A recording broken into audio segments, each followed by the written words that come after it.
Greetings and hello, Caternauts. Welcome back to my Cat Nublia videos. I've decided to start doing speed draws, and my first speed draw today will be this. Roy Mustang in a badass pose from Full Metal Alchemist Brotherhood. Sit tight and let's speed draw together, shall we? To begin with making the picture, I'm going to start with drawing out what I like to call the skeleton. So I'm going to be using a 2H Derwent graphic pencil. Now, you can use any brand of pencil you like, whatever your specific preference is if you have one. This has just happened to be the latest one I purchased. And I'm going to use this to draw what I like to call the skeleton. Now, if you're anything like me, you hate drawing skeletons because they're time-consuming, and I have the bad habit where I push very hard on my pencils. So I always have ghost lines in my finished product, which really bug me. But I must tell you, the skeleton is an essential for drawing if you want to get your proportions correct.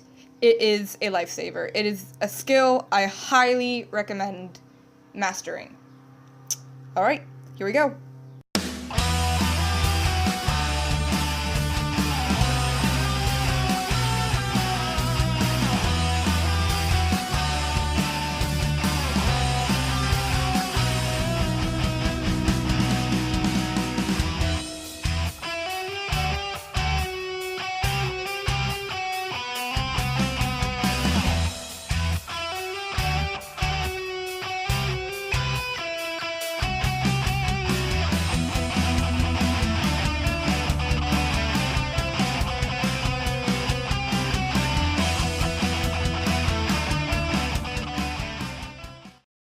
So, there you have it. A very, very basic skeleton.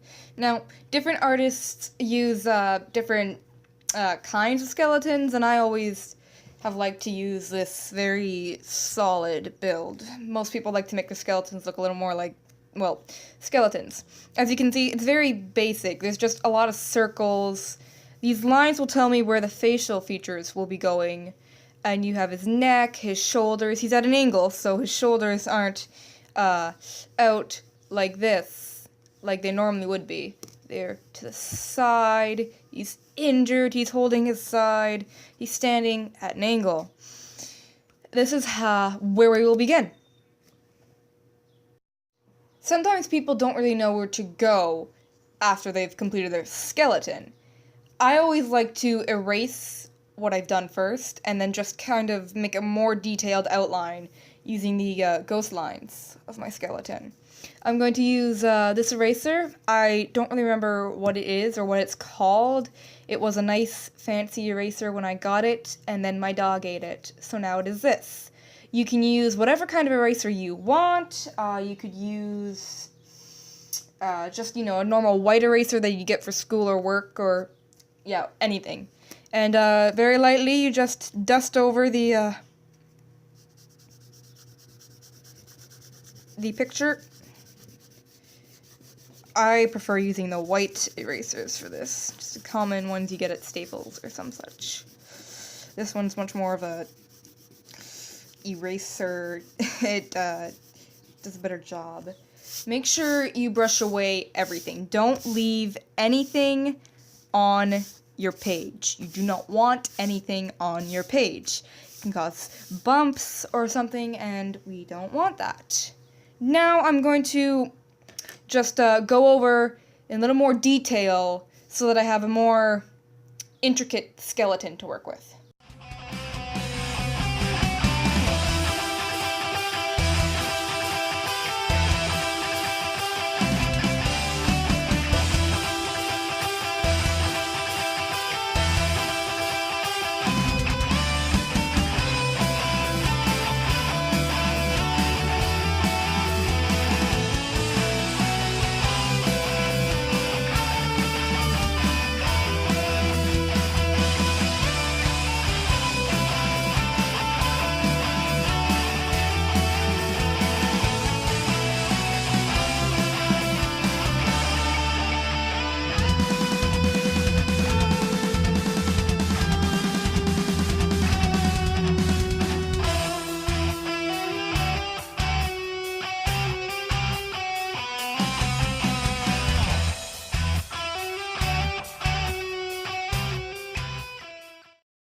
So there you have it, a much more detailed skeleton of our picture. Now, if you may have noticed, I've added in muscle lines where his muscles will be, bone lines where his bones will be. You see the clavicle line here, biceps. He's a very fit man, so he has muscles.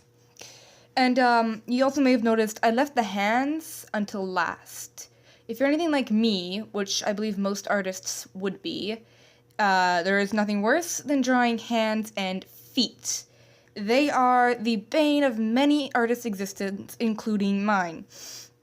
For the longest time, I was just drawing bust-up pictures. I would avoid, at all lengths, drawing hands and drawing feet, be it having the character with their hands in their pockets, or just not drawing their feet at all, just having them hovering there on the page.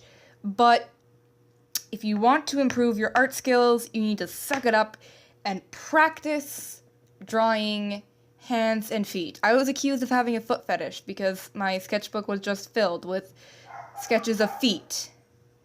But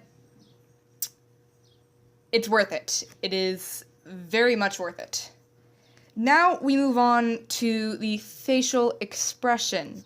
And here, now the lines that we have drawn when we originally drew our skeleton come into play a little bit more. You see, we have a line down the middle of the face. This is to let us know where the chin will be.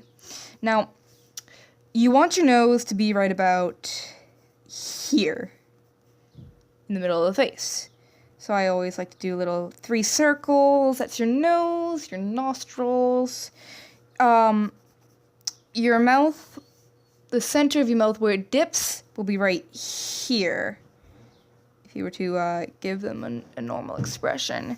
And then you'd have the bridge of the nose extending up to here, like so.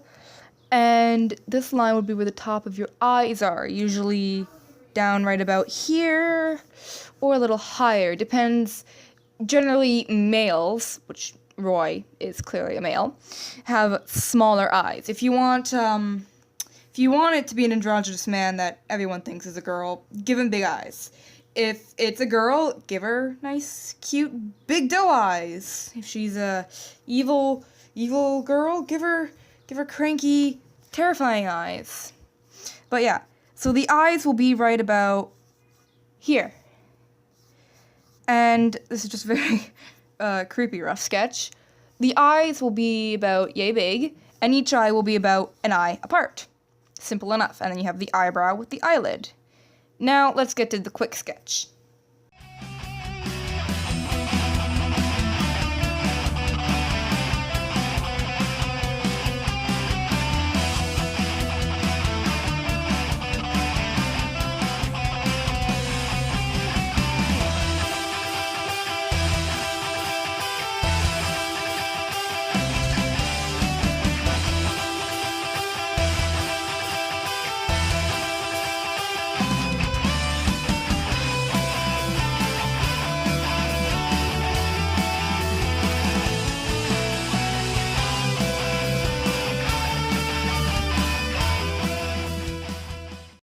There we are. Our character now has an expression, which is probably one of the most important parts of drawing a person.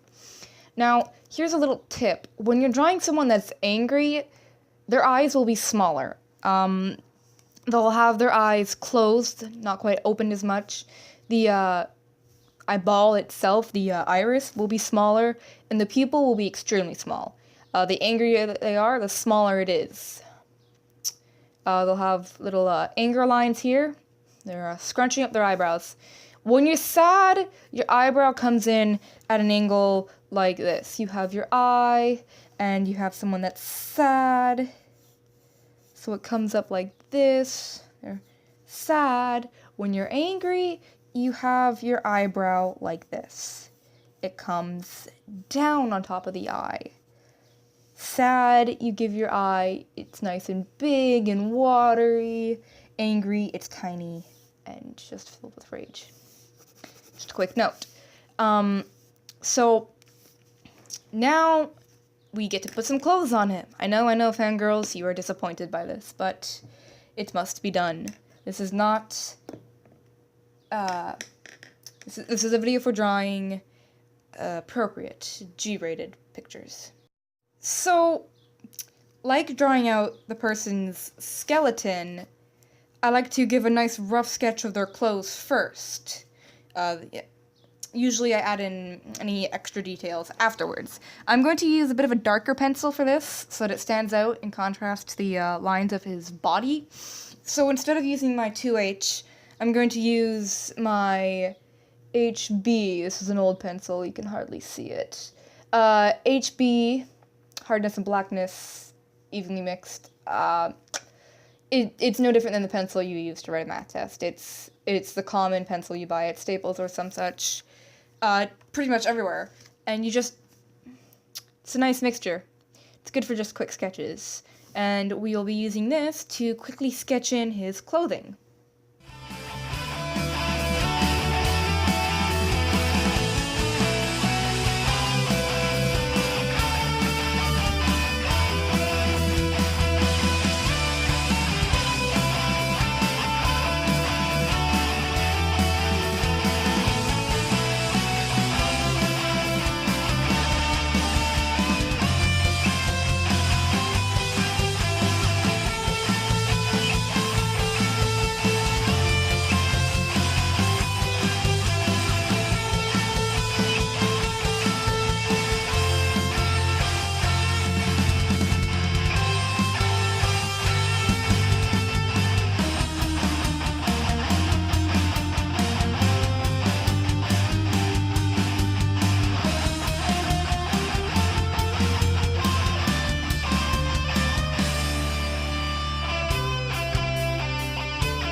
So just realizing I forgot these little tassely things when drawing in his clothes.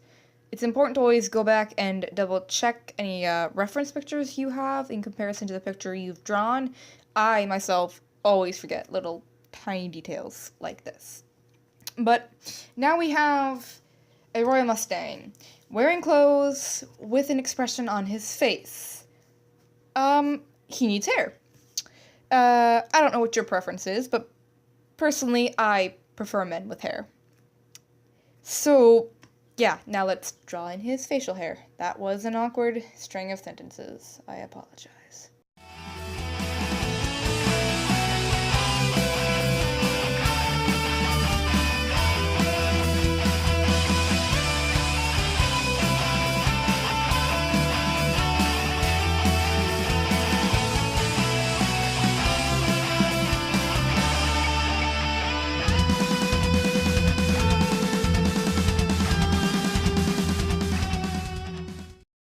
So now we have the full outline of our character. It's complete. He has an expression, he's wearing clothes, we have a pretty proportionate body.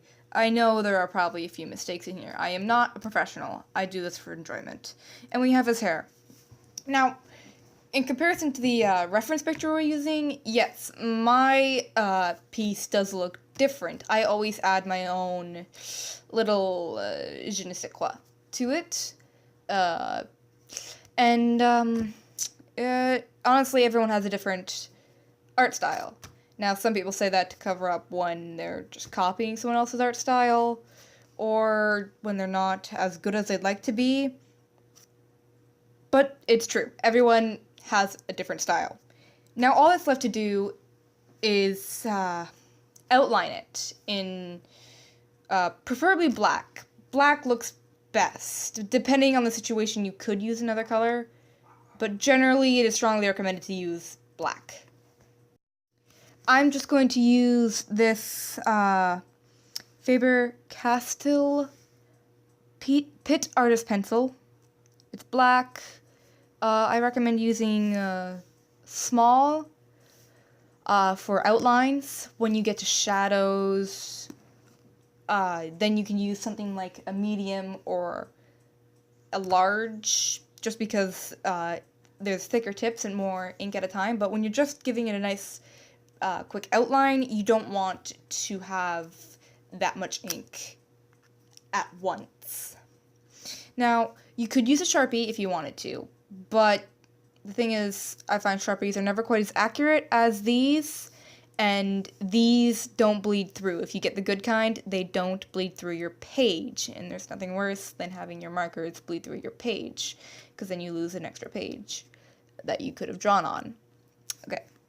Aside from that, let's get started.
And we are almost done. It's looking pretty good right now.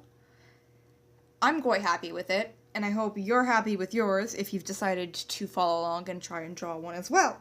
Now, as you can assume, the only thing left to do is to erase. So here comes our little dog-chewed friend. Shall we?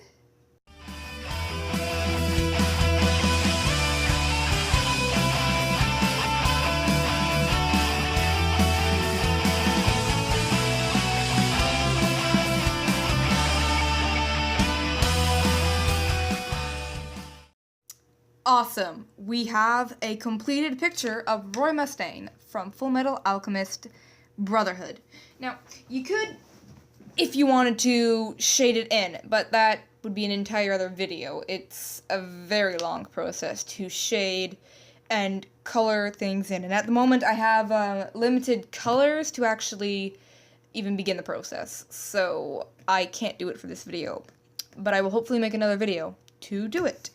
A few things I wanted to point out. I'm not sure if you can see it on the camera, but there are some ghost lines still here, along here, where I pushed too hard with the pencils. Now, I've been drawing all my life, and this was something that was pointed out to me only recently. And if you do this, I highly recommend you stop. And I know it's easier said than done, but you must consciously remind yourself not to push too hard, because it's an old habit of mine, and it's dying hard, and you have these indents in the paper that you can see, and especially if you were to, for example, shade over this, you'd be able to particularly see them when you add color or shade into something, and it kind of ruins it. I'm always very disappointed when I find those on all of my drawings. Aside from that, keep in mind when you draw hands, now my hands are anything but perfect, I know, but with fingers, remember, a hand is not completely symmetrical. You have your thumb, which sticks out like this. I always draw a circle extended from the hand to add a thumb. Then you have your pointer finger, your middle finger being the longest. Generally, your ring finger is shorter than your middle finger, but longer than your pointer finger. And then you've got your pinky, which is, of course, the shortest. So keep in mind, don't make them all equal length. It looks very, very odd. It's not pleasing. And I think the final note should be, you don't want to draw a character at rest, unless that's your particular objective. You want to have dynamics in your drawing. So, like this, his hair is moving, his clothes are billowing about him. It's a very action-oriented photograph. It's more interesting than if he was just standing there. If you're doing character concepts, so for example, this is an original character of mine. Character concepts, it's great to have the character just standing there and not doing anything, right? Have some pictures of their face. That's okay. But if you want something interesting, you want your character to be moving or to be doing something interesting, otherwise, viewers, spectators, whatever you call the people that look at pictures, readers, if you're making comics, they will very quickly lose interest in the picture if nothing is happening. So, that is it. I hope you enjoyed my speed draw / how-to of Roy Mustang from Fullmetal Alchemist. Once again, I am not the original creator of this picture. I got it off of Google and thought it looked cool and decided I wanted to draw it. So this is not my original work. I don't want to take credit for someone else's work. That's a horrendous thing to do to an artist. But yes, thank you, and please come back next time for my next speed draw. I'll see you later.